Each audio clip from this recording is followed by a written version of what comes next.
শিক্ষা মন্ত্রণালয় আর স্বাস্থ্য মন্ত্রণালয়, বিশেষ করে শিক্ষা মন্ত্রণালয় ওই বিশেষ দল মনে হচ্ছে দখল করে নিয়েছে। সমস্ত বড় বড় ইউনিভার্সিটিগুলো ওই বিশেষ দল, জামাতিকরণ করা হয়েছে।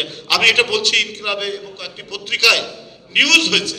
তারেক রহমান সাহেব তিনি গোটা দলকে ঐক্যবদ্ধ করে দিনের পর দিন, আমি বলব 2018 সাল থেকে শুরু করে 24 সাল পর্যন্ত ব্যাপক কর্মসূচি, ব্যাপক আন্দোলনে অংশগ্রহণের মধ্যে দিয়ে নেতাকর্মীদের এত জীবনদান, এর মধ্যে দিয়ে গণতান্ত্রিক আন্দোলনের বিজয়ের সূচনা হলো, যেটা ছাত্র জনতার আন্দোলনের মধ্যে দিয়ে চূড়ান্ত রেজাল্ট হলো। এখন আমি দু চারটি কথা বলতে চাই, যেটা হাবিব ভাই কিছুটা উল্লেখ করেছেন ইনডাইরেক্টলি, যে এখানে স্বাধীনতা যুদ্ধ এবং কিছু মানে একটি রাজনৈতিক দল নানাভাবেই তারা মনে করছেন এই বিজয় বোধহয় তাদের, এই সরকার তাদের সরকার, আমাদের বোধহয় কিছু করণীয় ছিল না, কোনো অবদান নেই। এবং তারা আমরা 111-এর সরকারকে বলতাম সেনা সমর্থিত সরকার, আর এখন অনেকেই বলছেন যে বর্তমান অন্তর্বর্তীকালীন সরকার যদিও এই সরকারকে বিএনপি সমর্থন করেছে, এখনো করে, কিন্তু কেন জানি অনেকেই বলছেন এইটা হচ্ছে সেই বিশেষ দল সমর্থিত সরকার। বিভিন্ন কর্মকাণ্ডের মধ্যে দিয়ে সেটা প্রমাণিত হচ্ছে। অন্তর্বর্তীকালীন সরকার তো একটা বিপ্লবী সরকার হওয়ার কথা, সমস্ত দোসরদেরকে উৎপাদন করে জনগণের পক্ষে যারা দাঁড়িয়েছিল তাদেরকে নিয়ে তো প্রশাসন চলার কথা। সেই দোসররা আবার সচিবালয়ের ভিতরে মিছিল করে, দাবি দেওয়া পেশ করে, এবং তারা মনে করছে যে এটা তাদের ন্যায্য পাওনা, তারা এটা করবে, তাদেরকে ছাড়া চলবে না। পৃথিবীর বহু দেশের বিপ্লবের পরবর্তী পর্যায়ে টোটাল নতুন কাঠামো তৈরি করে সেখানে নতুন প্রশাসনিক ব্যবস্থা হচ্ছে। আজকে কি করে সচিবালয়ের মধ্যে সেই পুরনো দোষের লোকেরা সেখানে আন্দোলন করে এবং 48 ঘন্টার আলটিমেটাম দেয়? এটা তো জনগণ প্রত্যাশা করেনি। এবং তাদেরই অবদান কি যে সরকার প্রত্যেকটি কর্মকাণ্ডের মধ্যে জনগণের কল্যাণের রিফ্লেকশন থাকবে। এই সরকার একটা নীতি, তারা একটা করলেন, ট্যাক্স আরোপ করলেন, সেটা হলো ভ্যাট এবং সম্পূরক শুল্ক অনেক নিত্য প্রয়োজনীয় পণ্যের উপর। এটাই গণবিরোধী আমলারা এই তাদের পরামর্শ ছাড়া এটা হতো না, তারা এই পরামর্শ দিয়েছে। তারপর মাউসি মাধ্যমিক স্কুল যে আপনার যে মানে শিক্ষা মন্ত্রণালয়ের আন্ডারে যে ডিজি,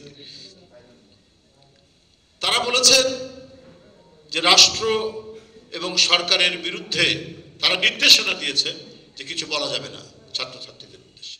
তবে হাসিনার কথারই তো প্রতিধ্বনি গুলো, হাসিনার সরকার এবং রাষ্ট্রকে এক করে দিয়েছে। আরে এই সরকার তো গণতান্ত্রিক আন্দোলনের ফসল, আর গণতন্ত্র মানেই হচ্ছে আলোচনা, সমালোচনা, তীব্র সমালোচনা হবে, সরকার সব শ্রবণ করবে এবং করে জনকল্যাণের পক্ষে যে সমস্ত সিদ্ধান্ত নেওয়া দরকার সেই সমস্ত সিদ্ধান্ত নিয়ে অত্যন্ত ক্ষিপ্রতার সাথে, দ্রুততার সাথে সেটা বাস্তবায়ন করবে। এটাই তো সরকার, রাষ্ট্র আলাদা। রাষ্ট্র বিরোধিতা এটা অপরাধ তুল্য, কিন্তু সরকারের বিরোধিতা তো অপরাধ তুল্য না।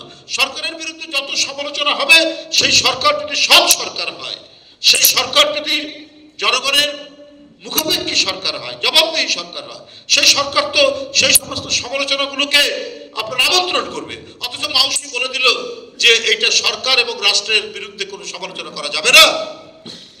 তাহলে কারা বসে আছে এই আমলাতন্ত্রে?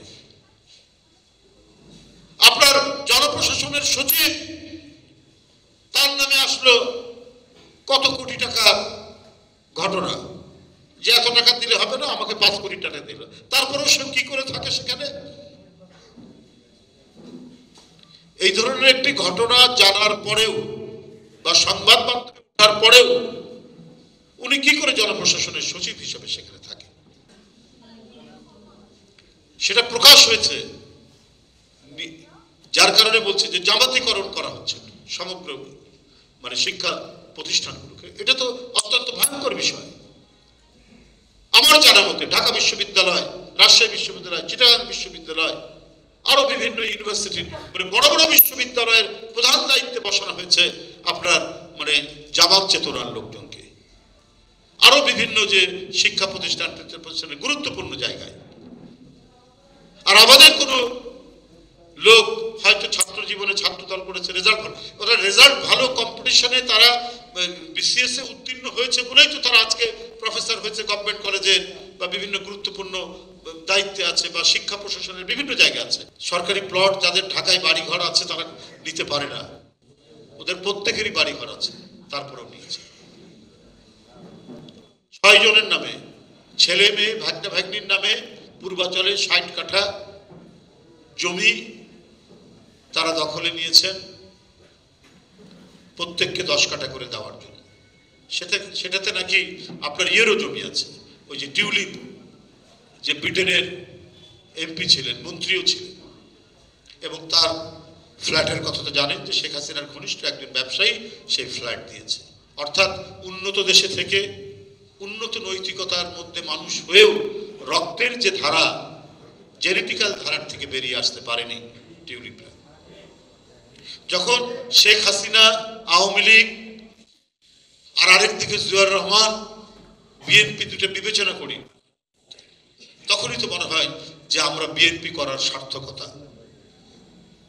আমরা গর্ব করতে পারি, আমরা যে গৌরব করতে পারি যে আমাদেরকে মেরেছে, রিমান্ডে নিয়েছে দিনের পর দিন, মাসের পর মাস। আমি, হাবিব ভাই আর এখানে যারা বসে আছে প্রত্যেকেই কেউ না কেউ কোনো না কোনো দিন কারাগারে তো ছিলই। আমাদের সেই নিপীড়ন এই ভাষায় বলার মতো নয়,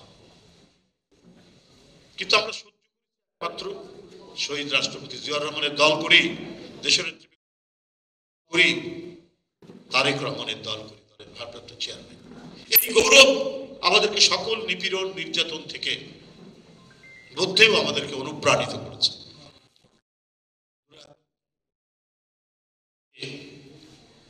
এই যে বিপুল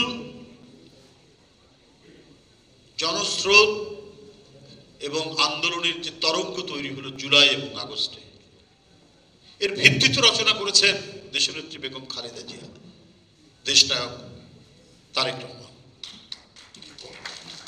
15 বছরের এই যে আন্দোলন, 3 বারের প্রধানমন্ত্রী, তাকে নিয়ে যাওয়া হচ্ছে একটা বড় বড় ধ্বংসস্তূপ কারাগারের ভিতরে, অথচ তিনি আপোষ করেননি শেখ হাসিনার সাথে। তার কোনো কথাই, তার অন্যায় অবৈধ কথা মানেননি। তিনি যদি আপোষ করতেন, দেশের বাইরে চলে যেতেন, তাহলে এক কথা ছিল, সেটা মানেনি। এই কারণে তার উপর নেমে এসেছে নিপীড়ন নির্যাতন।